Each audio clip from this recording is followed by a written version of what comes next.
नमस्कार दोस्तों, NCLEX nursing academy में आप सभी का दिल खोल के स्वागत है। हम जो है कि रीनल सिस्टम को कंटिन्यू कर रहे हैं और रीनल सिस्टम की जो है कि आज की अपनी 8वीं क्लास है।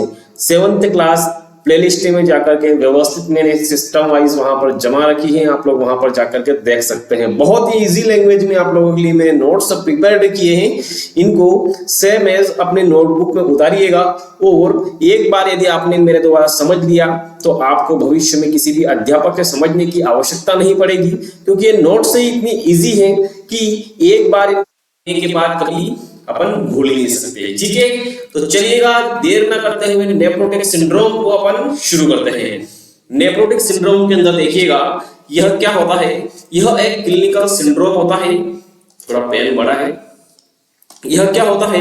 यह एक क्लिनिकल सिंड्रोम होता है और जिसमें ग्लोमेरुलस के डैमेज होने से ग्रुप ऑफ सिम्टम्स प्रेजेंट होते हैं। अब भाई साहब ये ग्लोमेरुलस क्या होता है और इसके डैमेज होने से ग्रुप ऑफ सिम्टम्स क्यों प्रेजेंट होते हैं, इसको अपन डिटेल्ड में देखते हैं। देखिएगा, सबसे पहले देखिएगा कि ये अपना बोमन कैप्सूल, ये क्या होता है? ये जो है कि अपना बोमन कैप्सूल है। ठीक है, और इस बोमन कैप्सूल के अंदर आप जानते हैं, मैं जानता हूं कि इसमें एक कैपिलरीज का गुच्छा होता है। क्या होता है इसमें? इसमें एक कैपिलरीज का गुच्छा होता है जिसको अपन क्या बोलते हैं? जिसको अपन ग्लोमेरुलस बोलते हैं। क्या बोलते हैं? जिसको अपन ग्लोमेरुलस बोलते हैं। ठीक है, अब ग्लोमेरुलस के बाद अपन बात करते हैं कि इस बोमन कैप्सूल के अंदर, ग्लोमेरुलस के अंदर एक आर्टरी जो ब्लड लेकर के आती है, एक आर्टरी जो ब्लड लेकर के आती है जिसका नाम होता है एफरेंट आर्टेरियोल। क्या नाम होता है जिसका नाम होता है एफरेंट आर्टेरियोल। और एक आर्टरी जो ग्लोमेरुलस से ब्लड लेकर के जाती है उसको अपन बोलते हैं इफरेंट आर्टेरियोल। क्या बोलते हैं? जिसे अपन बोलते हैं इफरेंट आर्टेरियोल। ठीक है, अभी तक अपन ने सिर्फ और सिर्फ 3 चीजें देखी। सबसे पहले अपन ने देखा कि एक बोमन कैप्सूल बनाया, एक अपन ने क्या बनाया? एक अपन ने बोमन कैप्सूल बनाया। ठीक है, बोमन कैप्सूल के अंदर जो है कि अपन ने एक गुच्छेनुमा आकार का ग्लोमेरुलस का फॉर्मेशन किया। ग्लोमेरुलस क्या होता है? अपन ने डिटेल्ड स्टडी की है कि यह एक कैपिलरीज का गुच्छा होता है। एनाटॉमी और फिजियोलॉजी नहीं देखी है तो प्लेलिस्ट में जाकर के देख लीजिएगा। ठीक है, अपन ने पढ़ा है कि ग्लोमेरुलस में एक आर्टरी होती है जिसको अपन ने बोला है एफरेंट आर्टेरियोल और यह ब्लड लेकर के आती है। दूसरी आर्टरी होती है जिसको अपन बोलते हैं इफरेंट आर्टेरियोल, जो कि ब्लड लेकर के जाती है। क्लियर है यहां तक? आगे देखिएगा। नॉर्मली क्या होता है कि जो ब्लड आता है इसके अंदर क्या क्या होगा? इसके अंदर एल्बुमिन होगा। क्या होगा? इसके अंदर एल्बुमिन होगा। ठीक है, इसके अंदर ग्लोबुलिन होगा। ठीक है, इसके अंदर जो है कि ब्लड सेल होगी। क्या होगी? इसके अंदर जो है कि ब्लड सेल होगी और वो सभी विभिन्न पार्ट होंगे जो कि अपन स्ट्रक्चर के अंदर पढ़ते हैं। ठीक है, तो नॉर्मली ब्लड वेसल्स के अंदर, किसके अंदर? अफरेंट आर्टेरियोल से जो ब्लड आता है उसके अंदर अपन बात करेंगे, उसके अंदर क्या होगा? एल्बुमिन होगा। तो एक स्थिति बनती है कि जब इस ग्लोमेरुलस की बेसमेंट जो मेम्ब्रेन होती है, इस ग्लोमेरुलस की जो ये बेसमेंट मेम्ब्रेन होती है, इस बेसमेंट मेम्ब्रेन में क्या होता है? यह एक बेसमेंट मेम्ब्रेन होती है और इस बेसमेंट मेम्ब्रेन के अंदर इन्फ्लामेशन होता है। क्या होता है? यहाँ पर इन्फ्लामेशन होता है और इन्फ्लामेशन होने की वजह से यहाँ पर बड़े बड़े होल बन जाते हैं, बड़े बड़े छिद्र बन जाते हैं और इन छिद्रों से जो है कि एल्बुमिन लीकेज होने लगता है। क्या होता है? इन छिद्रों से एल्बुमिन लीकेज होने लगता है और जब एल्बुमिन रूटीन सर्कुलेशन में न जाकर के यहाँ पर एब्नॉर्मली लीकेज होगा तो बॉडी में क्या देखने को मिलेगा? बॉडी में हाइपो एल्बुमिनिया देखने को मिलेगा। क्या देखने को मिलेगा? बॉडी में हाइपो एल्बुमिया देखने को मिलेगा। और यूरिन के अंदर क्या देखने को मिलेगा? यूरिन के अंदर जो है कि प्रोटीन देखने को मिलेगा। तो अपन क्या बोलते हैं? Protein urea. क्या बोलते हैं अपन? Protein urea. क्लियर है यहाँ तक, यस और नो? अभी तक अपन ने देखा है कि ग्लोमेरुलस के अंदर जो ब्लड आता है वो नॉर्मली आके चला जाता है, लेकिन ग्लोमेरुलस की जो बेसमेंट मेम्ब्रेन होती है उसके अंदर इंफ्लेमेशन होने के कारण, स्वेलिंग या इन्फेक्शन होने के कारण वहां पर जो छिद्र होते हैं वो बड़े हो जाते हैं, उन होल्स का आकार बड़ा हो जाता है, जिसके कारण वहां पर एल्बुमिन लीकेज होने लगता है। ठीक है, अब एल्बुमिन यहां से लीकेज हो रहा है तो बॉडी में क्या देखने को मिलेगा? बॉडी में जो है कि हाइपो एल्बुमिनिया देखने को मिलेगा, और जब हाइपो एल्बुमिनिया होगा तो बॉडी के अंदर क्या होगा? देखिएगा, जैसे ही बॉडी के अंदर स्थिति डेवलप हुई, इसका नाम अपन ने दे दिया कि जिसका नाम क्या है? हाइपो एल्बुमिनिया है। क्या है? हाइपो एल्बुमिनिया है। ठीक है, अब याद रखिएगा कि एल्बुमिन का मुख्यतः काम क्या होता है। मान लीजिएगा कि ये एक ब्लड वेसल से, क्या है? यह एक ब्लड वेसल से, और यह एक ब्लड वेसल से, और इस ब्लड वेसल्स के अंदर ब्लड बह रहा है। ठीक है, इसके अंदर ब्लड सर्कुलेट हो रहा है। अब ये ब्लड जो है कि इसके दीवारों से बाहर ना निकले, इसके दीवारों से बाहर ना निकले, इसके लिए कौन जवाबदार होता है? तो इसके लिए जो है कि एल्बुमिन जवाबदार होता है। क्लियर है यहाँ तक? इस दीवार से ब्लड बाहर ना आए, इसके लिए कौन जवाबदार होता है? इसके लिए एल्बुमिन जवाबदार होता है। ठीक है, इसका मतलब क्या है कि एल्बुमिन जो है कि बॉडी का ऑन्कोटिक प्रेशर मेंटेन करके रखता है। क्या करता है? बॉडी में ऑन्कोटिक प्रेशर मेंटेन करके रखता है। अरे मान लीजिए ये आपकी ब्लड वेसल से, बोर्ड में देखिएगा, इस ब्लड वेसल्स के अंदर ब्लड इधर नीचे लीकेज ना हो, इधर ऊपर लीकेज ना हो, इसके लिए कौन जवाबदार होता है? इसके लिए जो है कि एल्बुमिन जवाबदार होता है। एल्बुमिन क्या करता है? एल्बुमिन इस ब्लड वेसल्स पर ऑन्कोटिक प्रेशर मेंटेन करके रखता है। ऑन्कोटिक प्रेशर मेंटेन करने की वजह से ब्लड नीचे पर या लेफ्ट या राइट कहीं भी लीकेज नहीं होता है। लेकिन जब बॉडी के अंदर हाइपो एल्बुमिनिया की कंडीशन बनेगी, उस स्थिति में क्या होगा? उस स्थिति में जो है कि ब्लड ऊपर या नीचे क्या होगा? लीकेज हो जाएगा, और क्या कोस करेगा? बॉडी के अंदर एडिमा कोस करेगा। क्या कोस करेगा? हाइपो एल्बुमिनिया होने के बाद जो है कि बॉडी के अंदर क्या देखने को मिलेगा? तो मैं आपको बताना चाहता हूं कि इसके बाद जो है कि बॉडी के अंदर एडिमा देखने को मिलेगा। क्या देखने को मिलेगा? बॉडी के अंदर एडिमा देखने को मिलेगा। और क्या यह जो ब्लड लीकेज हो रहा है ये क्या बॉडी के किसी एक पार्ट में हो रहा है? नहीं, ये जो ब्लड लीकेज हो रहा है ये कंप्लीटली पूरी की पूरी बॉडी में लीकेज हो रहा है। तो जब पूरी बॉडी में एडिमा होता है तो उसको क्या बोलते हैं? उसको जो है कि जनरलाइज्ड एडिमा बोलते हैं। क्या बोलते हैं उसको? जनरलाइज्ड एडिमा बोलते हैं। और जब जनरलाइज्ड एडिमा को एक और नाम से जानते हैं जो कि लेटेस्ट नॉर्सेट के एग्जाम में पूछा गया था, एनासार्का। क्या बोलते हैं जिसे? एनासार्का। क्लियर है कि जनरलाइज्ड एडिमा को क्या बोलते हैं? एनासार्का। क्लियर है? यहां तक क्लियर है आपको? अब देखिएगा, एग्जाम में प्रश्न पूछा गया है कि एडिमा कौन सा देखने को मिलेगा? Generalised oedema. जनरलाइज्ड को एडिमा को अपन क्या बोलते हैं? एनासार्का बोलते हैं। अब अपने नोट्स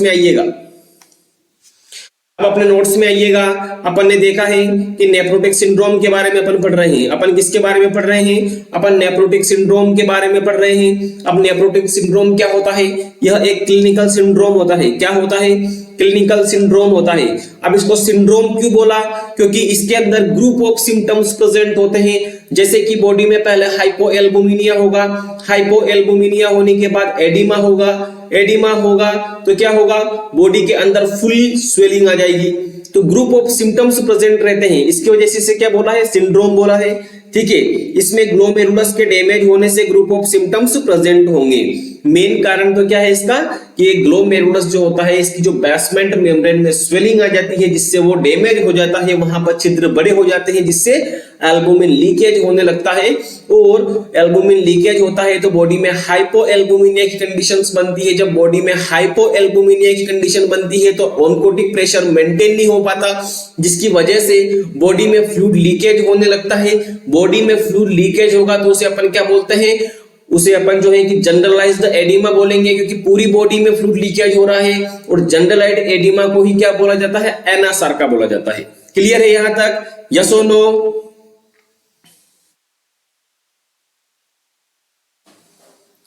देखिएगा, आगे देखिएगा, सबसे पहले क्या हुआ, सबसे पहले हुआ प्रोटीन यूरिया, है ना। प्रोटीन यूरिया, एल्बुमिन लीकेज हुआ, एल्बुमिन लीकेज हुआ तो पेशाब के द्वारा अपन ने जांच करने पर पाया कि प्रोटीन यूरिया हुआ। प्रोटीन यूरिया यानी कि हाइपो एल्बुमिनिया, यानी कि एल्बुमिन का लेवल कम हो गया, और हाइपरलिपिडेमिया। अब भाई साहब ये हाइपरलिपिडेमिया क्या हुआ, एक बार और इधर देखिएगा, देखिएगा कि जब बॉडी में क्या होता है, जब बॉडी में जो है कि हाइपो एल्बुमिनिया की कंडीशन होती है, क्या होता है जब बॉडी में हाइपो एल्बुमिनिया की कंडीशन होती है, हाइपो एल्बुमिनिया की कंडीशन होगी तो क्या होगा, ऑनकोटिक प्रेशर डिक्रीज होगा, क्या होगा, डिक्रीज ऑनकोटिक प्रेशर, है ना, डिक्रीज ऑनकोटिक प्रेशर। ध्यान से सुनिएगा इस बात को, कंसेप्ट यहां पर क्लियर हो जाएगा। ऑनकोटिक प्रेशर कम हुआ तो क्या होगा, बॉडी में स्वेलिंग आएगी, क्या आएगी, बॉडी में स्वेलिंग आएगी, जिसको अपन ने क्या बोला, जिसको अपन ने एडिमा बोल दिया, ठीक है। अब ये सारा का सारा तमाशा, ये सारा का सारा खेल कौन देख रहा है, तो ये सारा का सारा खेल जो है कि लीवर भाई साहब देख रहे हैं। कौन देख रहा है, ये सारा का सारा खेल जो है कि लीवर भाई साहब देख रहे हैं। और ये सारा खेल देखने के बाद जो है कि लीवर को यहाँ पर गुस्सा आता है, लीवर को यहाँ पर गुस्सा आता है और वो बोलता है कि मेरे होते हुए अभी मैं जिंदा हूं, मेरे होते हुए ये सब कैसे हो रहा है। तो वो क्या बोलता है कि मेरे होते हुए ये कैसे हो सकता है, बॉडी में हाइपो एल्बुमिनिया कैसे हो सकता है, क्योंकि मैं एल्बुमिन का फॉर्मेशन मैं करता हूं तो मेरे होते हुए ऐसा कैसे हो सकता है। और एल्बुमिन की कमी को पूरा करने के लिए लीवर दिमाग लगाता है कि मैं इतना एल्बुमिन तो नहीं बना सकता, मैं इतना प्रोटीन तो नहीं बना सकता, लेकिन इसकी जगह मैं एक काम कर सकता हूं, इसकी क्षतिपूर्ति को पूरा करने के लिए, कंपनसेशन करने के लिए मैं यहाँ पर लिपिड और प्रोटीन का जो है कि एक कंबाइंड फॉर्मूला बनाऊंगा। क्या बनाऊंगा, एक तो मैं यहाँ पर जो है कि लिपिड, और उसके साथ जो है कि प्रोटीन, इन दोनों का कंबाइंड फॉर्मूला बनाऊंगा, जिसको अपन क्या बोलते हैं, जिसको अपन जो है कि लाइपोप्रोटीन बोलते हैं। क्या बोलते हैं, जिसको लाइपोप्रोटीन बोलते हैं। क्लियर है यहाँ तक। अब देखो, बॉडी में लीवर ने लाइपोप्रोटीन का फॉर्मेशन किया, लेकिन लीवर अभी मानेगा नहीं। लीवर क्या है, हिम्मत हारने वालों में से नहीं है, तो वो क्या करेगा कि जितना एल्बुमिन कम हुआ है उसको कंपनसेट करने के लिए लाइपोप्रोटीन ज्यादा बनाने लगेगा। तो बॉडी में क्या देखने को मिलेगा, बॉडी में हाइपरलिपिडेमिया की कंडीशंस देखने को मिलेगी। क्लियर है यहां तक। चलिए आगे देखिएगा नोट्स में, इसमें देखिएगा सबसे पहले अपन ने बात की है कि बॉडी के अंदर प्रोटीन यूरिया देखने को मिलेगा, बॉडी के अंदर हाइपो एल्बुमिनिया देखने को मिलेगा, बॉडी के अंदर हाइपरलिपिडेमिया देखने को मिलेगा। अदर सिम्टम्स की बात करें तो बॉडी के अंदर जो है कि ओलिगो यूरिया देखने को मिलेगा। ओलिगो यूरिया क्या होता है, ओलिगो यूरिया क्या होता है, देखिएगा बॉडी में दो स्थिति बनती है, बॉडी में दो स्थिति बनती है। सबसे पहले जो स्थिति होती है उसका नाम होता है एन यूरिया, उसका नाम क्या होता है, एन यूरिया। और दूसरी स्थिति बनती है उसका नाम होता है ओलिगो यूरिया। क्या नाम होता है, ओलिगो यूरिया। ये जो टर्मिनोलॉजी है ये काफी इंपॉर्टेंट है, दो सबसे ज्यादा कंफ्यूज करती है। देखिएगा जब बॉडी के अंदर यूरिन आउटपुट जो है कि 100 ml से कम आ रहा है, कितना आ रहा है, 100 ml से कम आ रहा है, कितने में, 24 आवर के अंदर, 24 आवर के अंदर 100 ml से कम आ रहा है, तो उसको अपन क्या बोलेंगे, उसको अपन एन यूरिया बोलेंगे। क्लियर है। अब दूसरी कंडीशन देखिएगा ओलिगो यूरिया।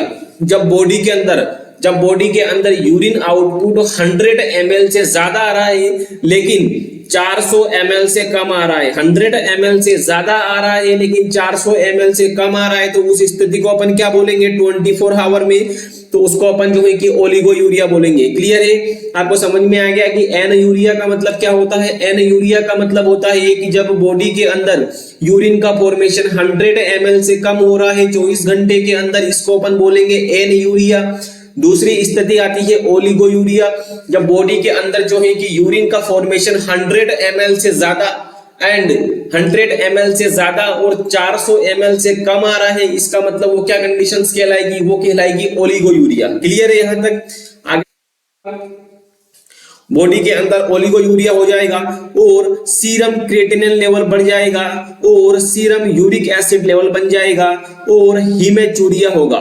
देखिएगा, जब बॉडी के अंदर सीरम क्रिएटिनिन लेवल बढ़ेगा, यूरिक एसिड लेवल बढ़ेगा, इसका मतलब क्या है, कुल मिलाकर के नाइट्रोजनस वेस्ट प्रोडक्ट बढ़ रहे हैं। क्या बढ़ रहे हैं? नाइट्रोजनस वेस्ट प्रोडक्ट बढ़ रहे हैं। वेरी इंपॉर्टेंट कि जब बॉडी के अंदर नाइट्रोजनस वेस्ट प्रोडक्ट बढ़ते हैं तो उस बात को अपन क्या बोलते हैं? एजोटेमिया। क्या बोलते हैं? एजोटेमिया। जब बॉडी के अंदर नाइट्रोजनस वेस्ट प्रोडक्ट की वृद्धि होने लगती है तो उसे एजोटेमिया बोलते हैं। और जब नाइट्रोजनस वेस्ट प्रोडक्ट बढ़ते हैं तो मैंने यहां पर लिखा है कि decrease level of consciousness, person का कॉन्शियसनेस जो है कि कम होने लगता है। क्लियर है? नेक्स्ट देखिएगा, अपन बात करते हैं इसके डायग्नोसिस की, कि इसके डायग्नोसिस में अपन क्या क्या करेंगे। इसके डायग्नोसिस के बारे में देखिएगा, सबसे पहले अपन यूरिन का एनालिसिस करेंगे। क्या करेंगे? यूरिन का एनालिसिस करेंगे। क्वेश्चन पूछा गया है कि जब यूरिन का एनालिसिस करेंगे नेफ्रोटिक सिंड्रोम में तो सबसे पहले कौन सी चीज जो है कि कम नजर आएगी? तो क्या है कि एल्बुमिन का लेवल चेक करेंगे। और इस स्थिति में जो है कि हाइपो एल्बुमिनिया की कंडीशंस देखने को मिलेगी। नेफ्रोटिक सिंड्रोम में उंगली पर टिप्स पे होना चाहिए प्रोटीन यूरिया, हाइपोएल्बुमिनिया और हाइपरलिपिडेमिया। ठीक है, ये ग्रुप ऑफ सिम्टम्स प्रेजेंट रहते हैं, इसलिए इसको नेफ्रोटिक डिजीज ना बोल के नेफ्रोटिक सिंड्रोम बोलते हैं। यदि कोई एक पर्टिकुलर क्लासिकल सिम्टम्स होता तो इसे क्या बोलते हैं? नेफ्रोटिक डिजीज बोलते हैं। लेकिन इसमें ग्रुप ऑफ सिम्टम्स प्रेजेंट है, इसलिए क्या बोला है? इसको सिंड्रोम बोला है। क्लियर है? दूसरा जो है कि इसकी रीनल फंक्शन टेस्ट या किडनी फंक्शन टेस्ट करेंगे और इसमें serum urea and serum creatinine level को अपन असेस करेंगे। ठीक है, लिपिड प्रोफाइल चेक करेंगे। लिपिड प्रोफाइल के अंदर जो है कि अपन को हाइपर लिपिडेमिया की स्थिति देखने को मिलती है। अपन बात करते हैं इसके मैनेजमेंट की, इसको किस तरीके से जो है कि मैनेज करेंगे। और मेडिकल मैनेजमेंट के अंदर देखिएगा कि अपन क्या करेंगे? कोर्टिकोस्टेरॉइड थेरेपी देंगे।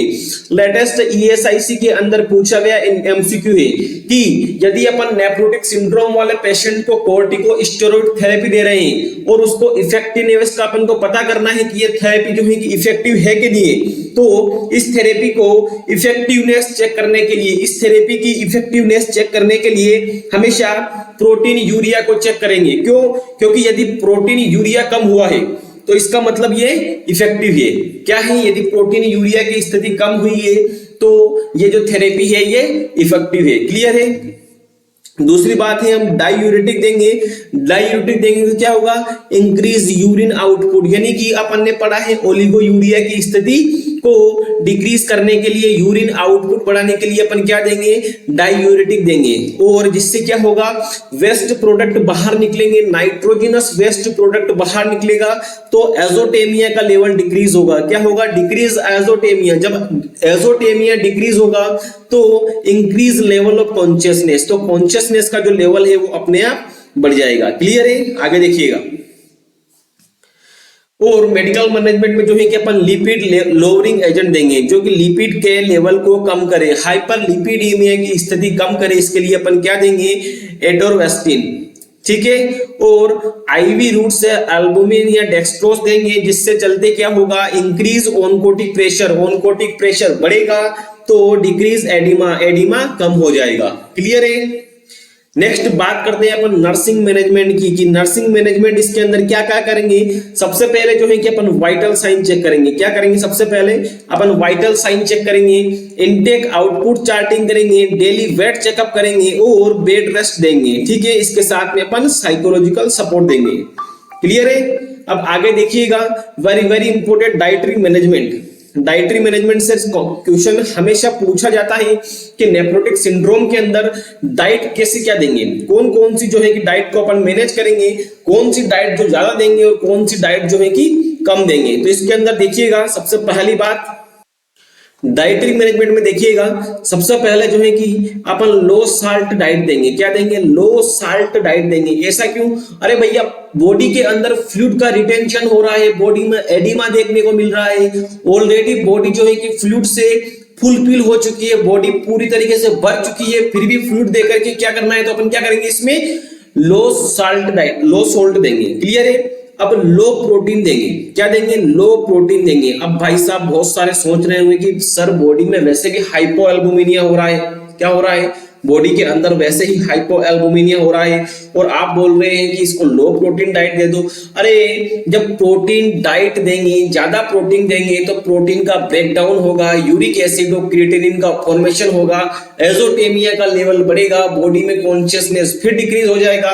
तो क्या देना है, लो प्रोटीन देना है। ठीक है, प्रोटीन नॉर्मली अपन 40 से लेकर के 60 ग्राम देते हैं। कितना देते हैं नॉर्मली जो है कि अपन 40 से लेकर के 60 ग्राम देते हैं, लेकिन अगर पेशेंट को नेफ्रोटिक सिंड्रोम की स्थिति है तो इस स्थिति में सिर्फ और सिर्फ 20 से लेकर के अपन 40 ग्राम पर डे के हिसाब से देंगे। ठीक है, फ्लूइड जो लिमिट है, फ्लूइड इनटेक की लिमिट कंप्लीटली फ्लूइड जो अपन फ्लूइड थेरेपी देते हैं वो बिल्कुल ही लिमिटेड कर देंगे और हाई कैलोरीज डाइट देंगे। क्या देंगे, हाई कैलोरीज डाइट देंगे। अब ये हाई कैलोरीज डाइट क्यों देंगे, देखिए मैं इसका फंडा बताता हूं। देखिएगा इसका फंडा, देखिएगा कि अपन 100% एनर्जी मानते हैं। क्या मानते हैं कि बॉडी में 100% एनर्जी है।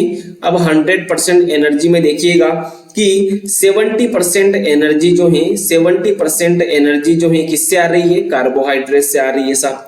ठीक है, उसके बाद 10 से लेकर के 20% जो है किससे आ रही है, 10 से लेकर के 20% जो है कि फैट से आ रही है और 15% किससे आ रही है, मान लो कि 15% जो है कि प्रोटीन से एनर्जी अपन को मिल रही है। क्लियर है, क्लियर है यहाँ तक, अरे यस और नो क्लियर है।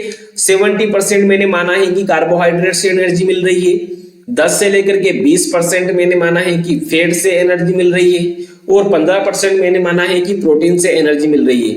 अब यहाँ पर प्रोटीन भाई साहब को तो हटा दो, यहाँ पर प्रोटीन भाई साहब को हटा दें तो अपने पास फैट और कार्बोहाइड्रेट ही एनर्जी दे रहे हैं। अपन क्या करो, उधर कैलोरीज का लेवल बढ़ा दो, उधर कैलोरीज का लेवल बढ़ा देंगे तो प्रोटीन की क्षतिपूर्ति हो जाएगी, यानी कि कंपनसेशन हो जाएगा। ठीक है, तो अपन को हाई कैलोरी डाइट देनी है। ठीक है, क्लियर है यहां तक। दूसरी बात है कॉम्प्लिकेशन। कॉम्प्लिकेशन क्या होता है, देखो हम नेफ्रोटिक सिंड्रोम के कॉम्प्लिकेशन की बात करते हैं कि क्या क्या कॉम्प्लिकेशन होंगे। तो कॉम्प्लिकेशन के अंदर देखिएगा सबसे पहले जो है कि एनीमिया देखने को मिलेगा। क्या देखने को मिलेगा, एनीमिया देखने को मिलेगा। अरे प्लाज्मा प्रोटीन का लॉस होगा तो क्या देखने को मिलेगा, एनीमिया देखने को मिलेगा। और हाइपर